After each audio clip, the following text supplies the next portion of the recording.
Hello दोस्तों, learn India 97 में आप सभी का है स्वागत। और आप सभी को हैप्पी दिवाली। और सॉरी कि अभी तक क्लास नहीं आ पा रही थी डेली, क्योंकि क्लास हमारी सारी बनी हुई थी, पर फ़ोन में थोड़ा दिक्कत होने के कारण सब कुछ डिलीट करना पड़ा। तो अभी वापस से तैयार हो चुकी हैं। आज से हम शुरू करते हैं। आज ये बहुत ही स्पेशल सी क्लास है। ये जीके के कुछ वेरी इंपॉर्टेंट क्वेश्चन है। मैंने प्रीवियस ईयर क्वेश्चन देखे थे, तो इन टाइप के क्वेश्चन बहुत ज़्यादा पूछ रहा है, इसलिए मैं ये वीडियो लेकर आई। ओके, अब ये क्लासेज आप कंटिन्यू चलेंगी। आप लोग अपनी तैयारी बेहतर करते रहिए।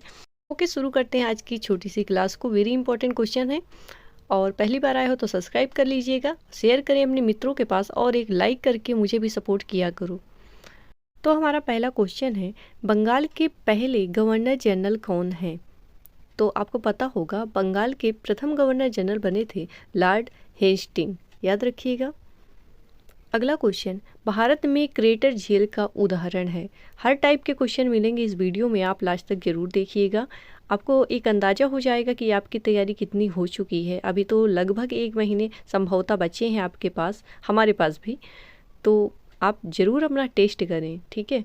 तो क्रिएटर झील का उदाहरण, पहली बात मैं बता दूं, क्रिएटर झील कौन सी होती है। जैसे मान लीजिए ये ज्वालामुखी पर्वत है, ठीक है। यहाँ से ज्वालामुखी विस्फोट हो रहा था, बाद में वो विस्फोट बंद हो गया, तो ये जो पर्वत बना हुआ था ना, ऐसे जो लावा निकल रहा था उसके ढेर में, तो ये जो गड्ढा था वहाँ पर पानी भर गया है किसी कारण बस, तो वो झील बन गई एक बड़ा सा ना।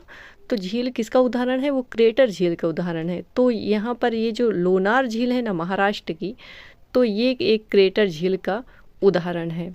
और इसको कहते हैं, ये उल्का पिंड द्वारा निर्मित झील भी है। लोनार झील महाराष्ट्र में है।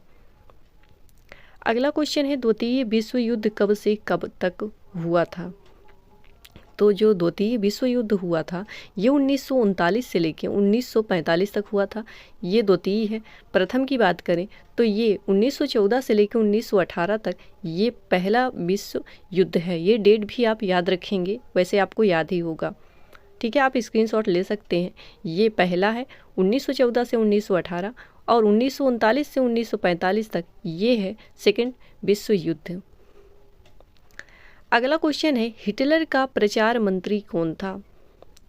तो जो हिटलर था ना, इसका प्रचार, इससे क्वेश्चन आते हैं ना कि जो वर्ल्ड हिस्ट्री है उससे भी क्वेश्चन आते हैं। तो ये ग्योवत्स है, ये हिटलर का प्रधानमंत्री था, यानी प्रचार मंत्री। ओके।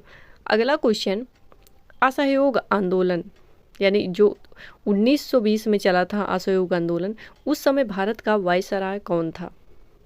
तो 1920 का समय है, तो उससे पहले 1919 में आया था चेम्सफोर्ड अधिनियम। इससे आप याद रखेंगे कि उस समय यानी कि 1920 में चेम्सफोर्ड ही भारत का वायसराय था। अगला क्वेश्चन है, वंदे मातरम को कांग्रेस के किस अधिवेशन में प्रथम बार गाया गया? तो अधिवेशन था 1896 का कलकत्ता अधिवेशन। और याद रखिए, अगर वो पूछ ले आपसे कि अध्यक्षता कौन कर रहे थे, तो अध्यक्षता कर रहे थे रहमतुल्ला। अब समझ लीजिएगा, यहाँ पर थोड़ी जगह नहीं है, ठीक है। ये अध्यक्षता कर रहे थे जब वंदे मातरम को पहली बार गाया गया। अगला क्वेश्चन है, ऋग्वेद में कितने मंडल और कितने सूक्त हैं? तो बिल्कुल 10 मंडल और 1028 सूक्त के साथ ये सबसे प्राचीनतम वेद है ऋग्वेद। अगला क्वेश्चन है, मौर्य प्रशासन से। मौर्य प्रशासन में राज्य की कोषाध्यक्ष को क्या कहा जाता था? तो बिल्कुल इसको कहते थे सन्निधाता। और सीता अध्यक्ष जो राज्य की जो भूमि होती थी ना, जिससे राजस्व भूमि जो कर उसका लेता था ना, उसको कहते थे सीता अध्यक्ष। और राज्य की भूमि को कहते थे सीता। अमेरिका और वियतनाम के मध्य किस संधि के बाद युद्ध समाप्त हुआ था? तो ये वर्ल्ड हिस्ट्री से क्वेश्चन है, ये वाला भी। तो ये युद्ध समाप्त हुआ था पेरिस की संधि से। याद रखेंगे, पेरिस की संधि के बाद ये वियतनाम और अमेरिका के मध्य जो युद्ध था वो समाप्त हुआ। हिटलर कौन था? तो बिल्कुल आपको पता होगा, हिटलर कहाँ का था? जर्मनी का। बिल्कुल जर्मनी का ताना सा आप लगा सकते हो। अगला क्वेश्चन है, जैन धर्म में जिन शब्द का तात्पर्य क्या है? तो जो जिन शब्द से मिलकर बना है जैन, है ना, तो जिन का अर्थ होता है विजेता। याद रखिएगा, ये क्वेश्चन कई बार आया है, जिन शब्द का अर्थ क्या है। अगला क्वेश्चन है, जैसे बौद्ध धर्म में है जो बुद्ध का अर्थ होता है जागा हुआ। जैन धर्म का वास्तविक संस्थापक कौन है? तो ये है महावीर स्वामी। अगर आपसे संस्थापक पूछता सिर्फ, तो उसका तो आंसर है जो पहले इसके तीर्थंकर हैं वो है ऋषभदेव, यही संस्थापक हैं। लेकिन अगर पूछ रहा है वास्तविक, तो ये है महावीर स्वामी, क्योंकि इन्होंने इसका प्रचार प्रसार कुछ ज़्यादा फैलाया है। अगला क्वेश्चन है, भारत में अंग्रेजी वस्तुओं के विरोध में स्वदेशी आंदोलन कहाँ से शुरू किया गया था? तो ये हुआ था टाउन हॉल कोलकाता से, स्वदेशी आंदोलन टाउन हॉल कोलकाता। अगला क्वेश्चन है, निम्नलिखित में से कौन भारत छोड़ो आंदोलन में शामिल नहीं था?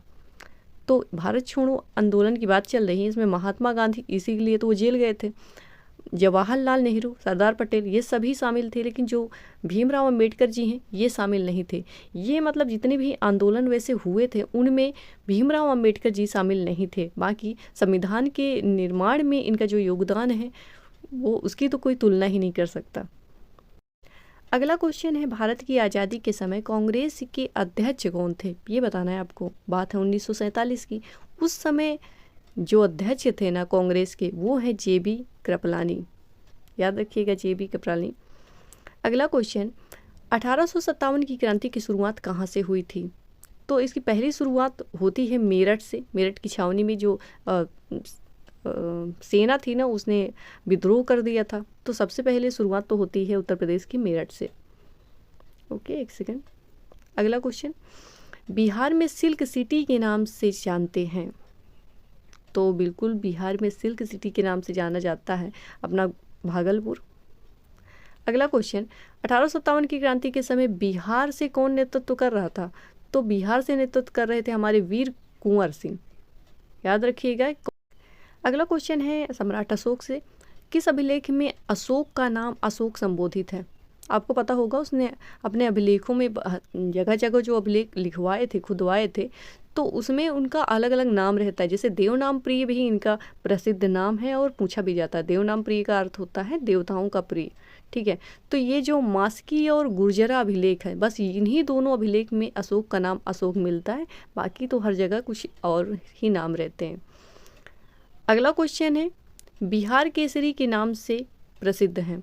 तो ये डॉक्टर श्री कृष्ण सिंह है। बिना किसी देरी के बता दूं, ये बिहार के प्रथम मुख्यमंत्री, आपको पता होगा, अखंड भारत के बिहार के प्रथम मुख्यमंत्री डॉक्टर श्री कृष्ण सिंह जी हैं और इन्हें बिहार केसरी के नाम से जाना जाता है।